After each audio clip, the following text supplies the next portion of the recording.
Well, look who's here with us in the studio, Arizona Attorney General Mark Brnovich. It's good to see you. It's so great to be here, Liz. Thank you so much. Wow, you're in New York. Okay, listen, we've got this story to cover with you. This spotlights the collapse at the border. 42-year-old Kansas mother, fluke-ekren. She was a Kansas mom. She's an ISIS leader. She was sentenced yesterday to 20 years in federal prison for leading a battalion of over 100 ISIS terrorist women in Syria. Okay, this is what the DOJ found. She was plotting with ISIS leader Mohammed al-Baghdadi in 2014 to smuggle terrorists across the U.S. southern border, to bomb a U.S. college in the Midwest by dropping off a knapsack there. Also, she wanted to bomb shopping malls in the U.S. By parking a vehicle in the parking garage or in the basement of a shopping mall and detonating the bombs in the vehicle via cell phone. So this was what's going on with the southern border. You and I have talked about this before, is that border security is national security. And for so long, the Democrats and Joe Biden have ignored it. And the reality is we're seeing an historic number of people illegally entering the country, but we're also seeing historic numbers when it comes to the type of people coming in. So we know last year there was nearly 100 people on the terror watch list apprehended. The last 2 years of the Trump administration, it was 3 total. So we're seeing this increase. And what Joe Biden is doing is America is less safe.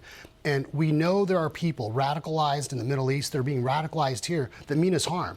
And so we need to do everything we can to secure our border because Americans are going to get hurt. How does this happen a generation after 9/11?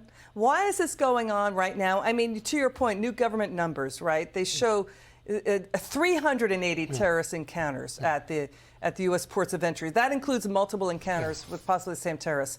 To your point, that's more than double the year before.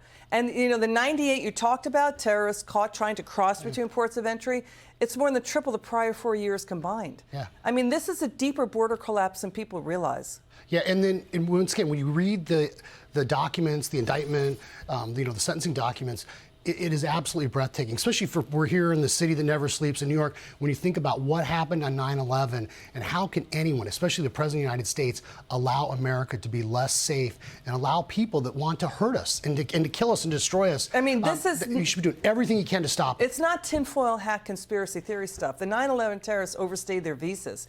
You know, we've got Carrie Lake in Arizona. She's been barnstorming through the states saying, look at the collapse at the border. But she's being attacked by the media, right? But that's what she's been talking about. And you've been in the front lines there. And you look at this latest CBS News, CBS YouGov poll, nearly 6 out of 10 voters say, wait a second, if Democrats take back power, they will open the southern border. Yeah.